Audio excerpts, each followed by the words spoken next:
The Avenger. The road to crime ends in a trap that justice sets. Crime does not pay.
The Avenger, sworn enemy of evil, is actually Jim Brandon, a famous biochemist.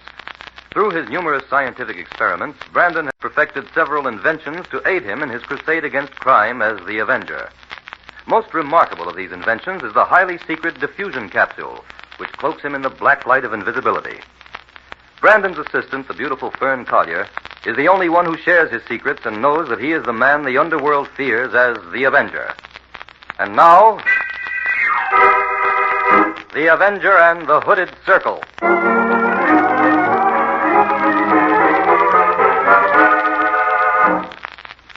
A group of influential businessmen have assembled for luncheon in a private dining room. The conversation during the meal has been general, but as soon as the dishes have been cleared away, Howard Gleason, self-appointed chairman, calls for order. Gentlemen, your attention, please. I know that all of you are wondering just why you were invited here. Benton, would you stand over there near the door, please? Don't let anyone come in here. Right, Mr. Gleason. And now, gentlemen, I'll come straight to the point. If you will look about you, you will see that this gathering is composed entirely of influential businessmen who have resided here in Springville for many years. The reason for that is this. You men have an investment in this town. I mean the real Springville, not the noisy honky-tonk it's become within the past few years. Now, don't you think the time has come for us to protect our homes and investments here and get rid of the grifters who are ruining our city? Just a moment, gentlemen. Let me have a few opinions. Bob Clifford has the floor. Well, I agree with you, Gleason. I think the situation here in Springville has become intolerable. In fact, it's reached the point where the decent citizens must drive out the riffraff or they'll drive us out. But what can we do? You can't just order these people out of town. As long as they're making money here, they'll stay. That's just it. They're within their legal rights. But are we to stand by and let them destroy us because of that? No, something's got to be done. Gentlemen, there is a way to handle this, if you men have the courage to adopt it. Well, what is it? I think you'll find us willing to cooperate. All right. Now, here's the blacklist. Let's see if we agree on that first. Number 1, Ambrose Greer. I think that Greer has stepped on the toes of every man here in one way or another during the past 3 years. Well, let me acquaint you with his latest plan. He is gradually buying up all that old mill property along the west fork of the river. He intends to dam up that tributary and convert its power to his mill. Now, if that happens, our hopes for a state park on that fine land are doomed. Well, he's got to be stopped, that's all. Let me continue, Clifford. Second on this list is Jarvis Peyton. When timber was badly needed, he bought up that forest land beyond the lake and made a fortune chopping it. Now he intends to ruin the entire woods in that section in order to clean up more. Well, that's carrying profiteering a little bit too far. And what about that Ringo Tupple who runs the gambling boat out on the river? That place is a disgrace to this community. But what's to be done about it? As far as I can see, all we can do is start the ball rolling to have a few laws enacted to restrain these people. That would take too much time, Benton. I have another plan, but I do not feel at liberty to discuss it here. Well, where can we discuss it, then? The utmost secrecy will be required, but I think my plan will prove quick and effective. Well, when can we hear it, Gleason? We're willing to listen. Those who are interested will meet in the deserted barn at Cronin Corners tomorrow night. I thought it might be well to adopt a plan to shield the identity of those who wish to work within this group. There's a package here for each of you. It contains a robe and hood. Wear them tomorrow night. Otherwise, you cannot be admitted to the Hooded Circle.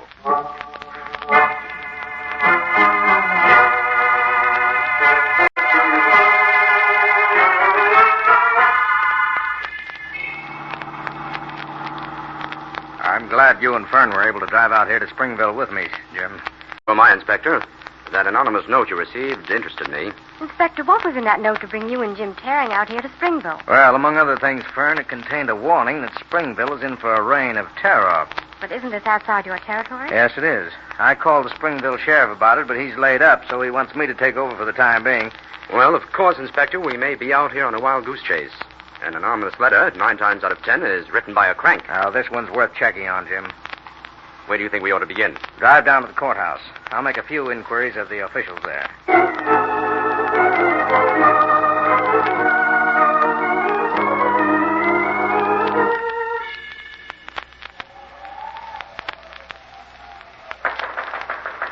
Who's there? It's number 14, bringing in Ringo Tupple. Enter. Is everyone here? There are 2 less than at the last meeting, but we'll proceed. Sit over there. Say, what kind of a deal is this? Why was I brought here? You're about to find that out, Tupple. You can remove his blindfold now, number 14. Right. There you are, Tupple. Hey, what's the pitch here?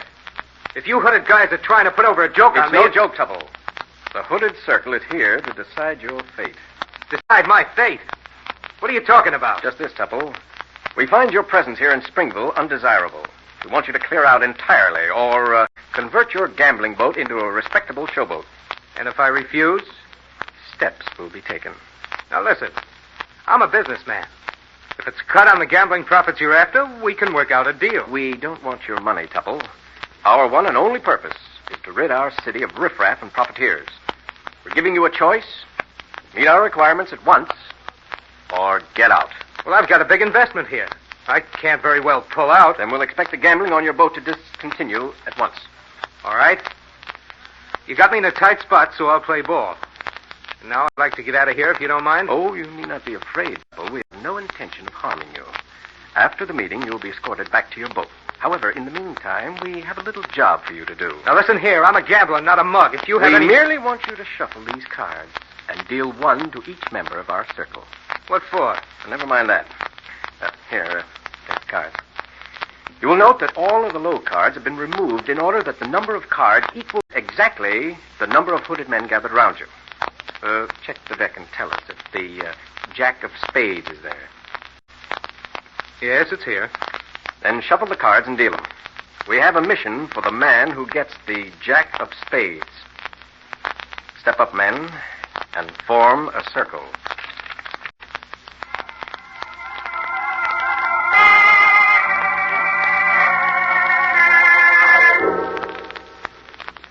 Number 14, did you lock Tupple up in that small shed at the end of the barn? Yeah, that's been done, but we'd better keep our voices down so he can't hear us.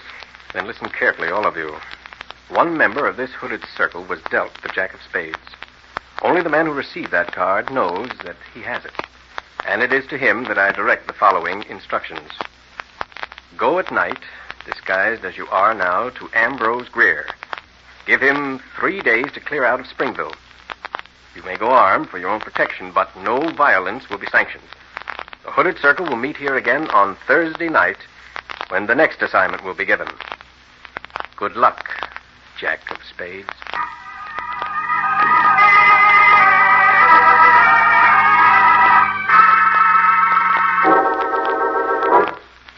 Where's the inspector, Jim? I thought he was to meet us here on the porch of the hotel. He's still out trying to trace that letter, Fern. Have you made any headway on that, Jim? No, and I'm glad we haven't. So glad. Why? Because that means it probably was the work of the crank, and that no reign of terror is threatening Springville. I hated to think that perhaps a group of citizens here decided to take the law into their own hands. Do you think that's what the letter implied? Yes. And that sort of thing, regardless of its intention, is vicious and unpatriotic. It should have no place in a civilized society where the law of the land is the best law for each individual living under it. You're right, Jim. Oh, here comes the inspector now. And he looks as though he swallowed a canary. Jim, we've hit on something big here. What have you found out, Inspector? Come upstairs, Jim. In 10 minutes, we're going to have a very interesting visitor.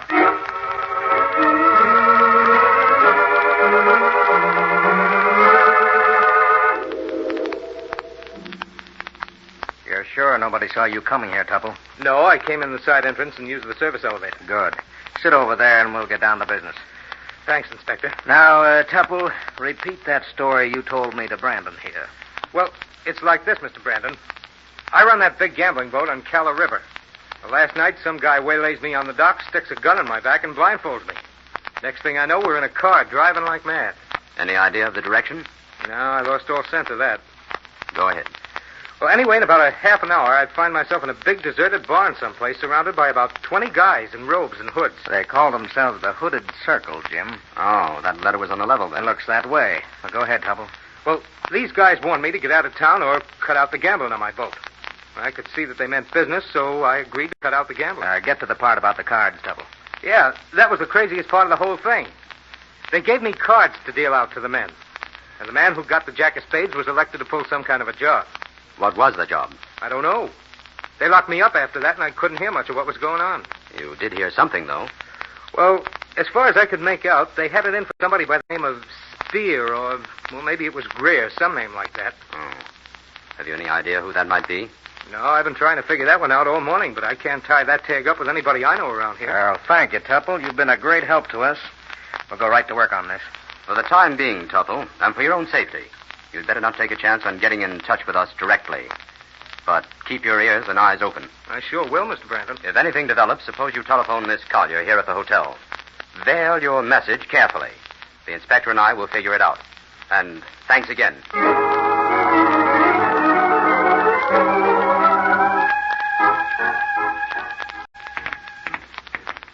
That's the address, Jim. 14 West Maple Street. Well, Fern, I hope we have more luck with the Greers than we had with the Spears. Which Greer is this? Ambrose.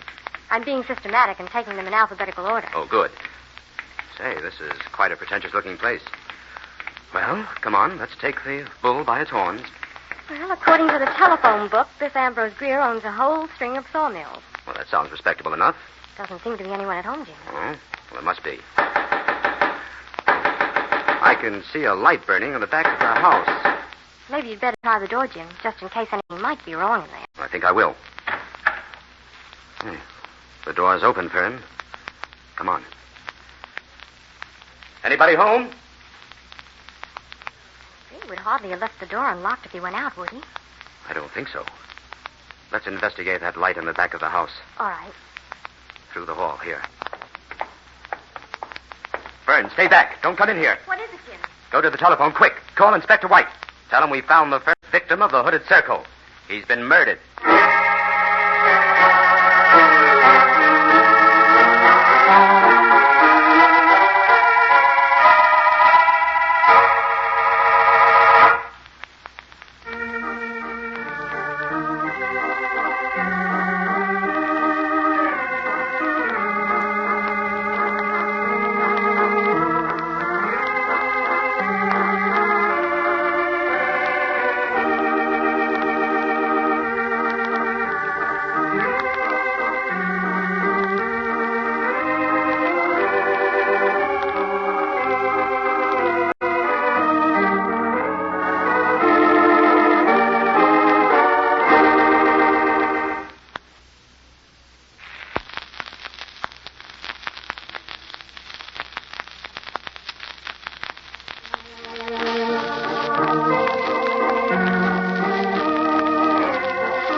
Now, back to the Avenger and the Hooded Circle.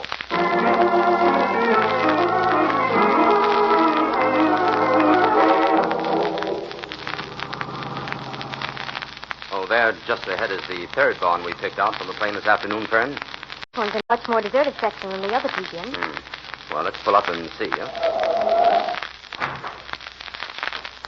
Oh, there have been some cars around here recently. Look at those tire marks. Hopeful signs. Come on, Fern, let's investigate the barn. This is the place. I'm surprised that the door isn't locked. It's got a big latch here on the inside. We'll leave the door open so we can see. Fern, this is the meeting place, all right. Look, here are the remains of several candles, and here's the wrapper from a pack of cards. Well, what now, Jim? Tupple said he was locked in a small shed at the end of the barn. Let's look for that. Jim, here's the door. This must be it. Ah, yes. This is the shed. Everything ties up then. Yes. Now we've got to get back to town as fast as we can. I want to put in a telephone call to Tupple. Tupple? What for? I want a complete description of those robes and hoods. For just one meeting, the inspector and I are going to pose as members of the Hooded Circle.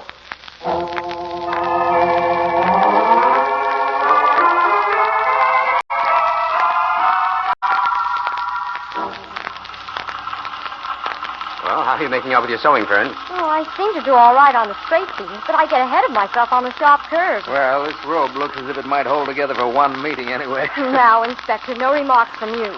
After all, when I was hired as Jim's secretary and assistant, I was not informed that plain sewing would also be required. Oh, will you answer it, Fern, please? All right, Jim. Hello? Yes, this is Miss Collier. Oh, yes, I'd be glad to take a message. I know who it's for, Mr. Tupple. Go ahead. Right. I have it. Thank you very much. What did Tupple say, Fern? It didn't make any sense to me. He said, I've been invited to a private game of cards tonight at 10 o'clock. Fine. That means the Hooded Circle is meeting tonight. Come on, Fern, back to your sewing. We've got to get those costumes finished.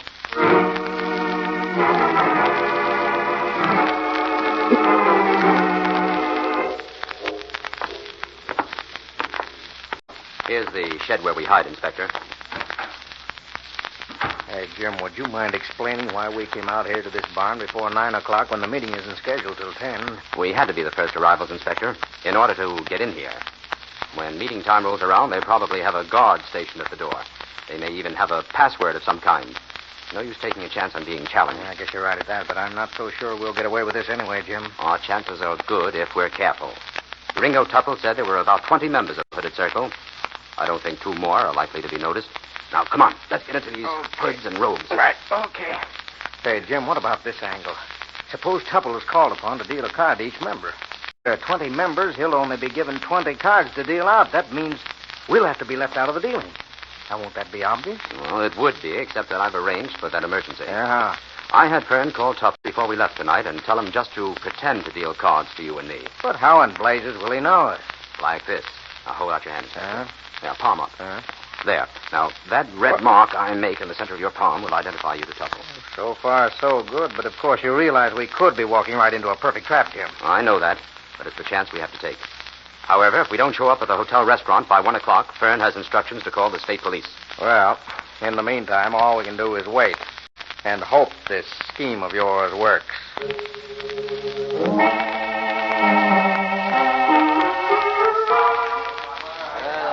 Quiet, please. Quiet. All right. The meeting of the Hooded Circle is called to order. The first and most important matter to be brought before this meeting is the unfortunate fate of Ambrose Greer. The circumstance would indicate that someone present here tonight killed Greer.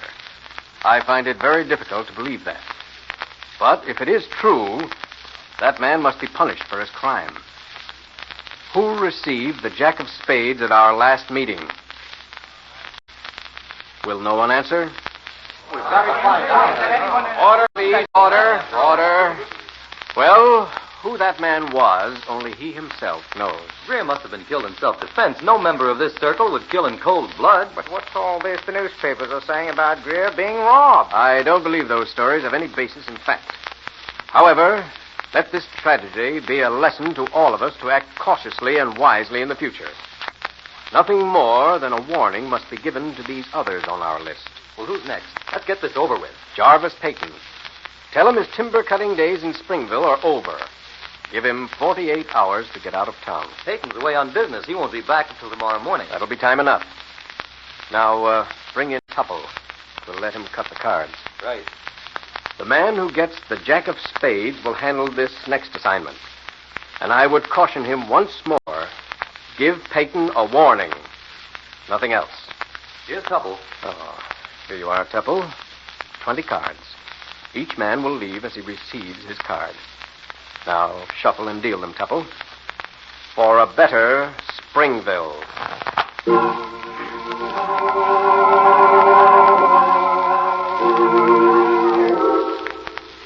Jim, isn't the inspector joining us for a midnight snack? No, Fern, the inspector went to bed. Looks like we're going to have a big day tomorrow. He sounded he found out plenty at that meeting tonight. We did. Well, you're not going to hold out on me, are you, Jim? You can wait another day, can't you? You do know who killed Greer, then? Yes, and by this time tomorrow, the criminal will be apprehended. I hope so. I'm anxious to get away from Springville and its hooded circle. Well, one thing was evident at that meeting tonight. The hooded circle is composed of a group of amateurs. No professional troublemakers have moved in yet. That ought to make it easier to dissolve. But how are you going to expose Greer's murderer, Jim? A man by the name of Jarvis Peyton is next on the list to be visited by a member of the hooded circle. Peyton lives alone in the timberland beyond the lake. He'll arrive home from a business trip in the morning. And I think he's marked for murder. And if I know you, you're going out there tonight to wait for him. Right, Fern. The Avenger must be on hand in the morning when Peyton's murderer arrives.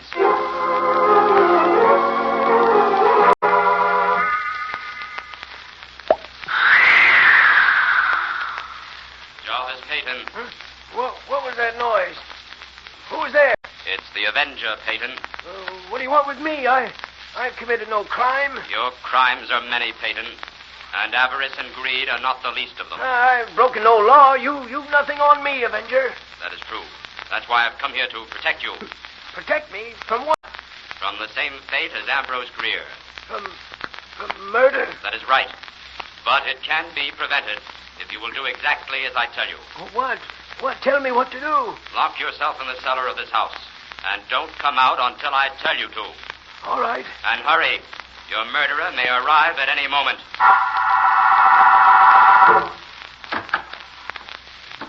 Peyton? Peyton, where are you? Got a message for you. Peyton, I know you're in here. I saw you arrive. But don't be afraid. It's a member of the hooded circle. I've brought you news that might save your life. Then why have you come with a gun in your hand? Who's that? Who spoke to me? Come out or I'll shoot. You can see the Avenger, but he can see you. What's your game, Avenger? My game is law and justice. I intend to see that you're given a big dose of both of them. For what? What can you prove against me? The death of Ambrose Greer. Motive, robbery. Also intent to kill and rob Jarvis Peyton. You'll have to catch me first before you can bring those charges. You won't get out of here. Oh, yes, I will. Get away from that door. No! Let me go! I'm going to stop you like this since you've insisted. And there you'll stay until the police arrive. Your loaded gun in one hand, and these 2 jacks of spades you had in your pocket in the other. That's the kind of evidence the police will like to see, Ringo Tupple.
to the satisfaction of this court that the members of the Hooded Circle were only inadvertently connected with the crime of murder for which Ringo Tupple has been convicted, I hereby suspend the sentences of these 20 men in order to give them a chance to prove themselves good citizens of their country. These men are not blameless, and they will be held answerable to this court for their actions at all times. Therefore, I would warn them to remember this. Pride in one's native city is not sufficient reason to set oneself up as a good citizen. The laws of your land must stand above all the petty aims of prejudice and pride. Let the lesson in good government that you have learned here at this trial banish from your minds all that is not tolerant and just and right for all. Those who hide behind a mask to impose their will on others have robbed themselves of the great protection of the laws that countless men have suffered to create and to preserve down through the centuries. Guard those laws. Do not tamper with them. Case dismissed. Well, Jimmy, I guess that winds up our assignment in Springville. Yes, Fern. Come on, let's duck out this side door. Right. Somehow one would never expect to encounter a clever criminal like Tupple in a town like Springville. He was clever, all right. I'll admit he had me buffaloed at the beginning. What first led you to suspect him, Jim? You never told me. When the inspector and I attended that meeting of the Hooded Circle, I saw Tupple palming a card as he dealt them. I realized then that he himself was taking the jack of spades. That way he was able to commit the crime, rob his wealthy victim, and at the same time deceive the members of the Hooded Circle into thinking that one of their own number was guilty. Tupple informed on the Hooded Circle just to throw sand in your eye? Right. That anonymous letter was sent by one of the men who attended the first meeting of the Circle and then became frightened. Check. Well, Jim, look. Those men are starting a big bonfire in the courthouse yard. Yes, it's the ex-members of the Hooded Circle. They're burning their robes in public. Well, Fern, I guess this town's growing pains are over. Springville has come of age.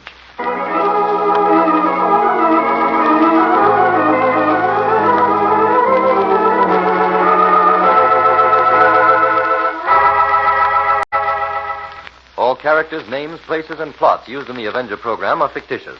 Any similarity to persons living or dead is purely coincidental.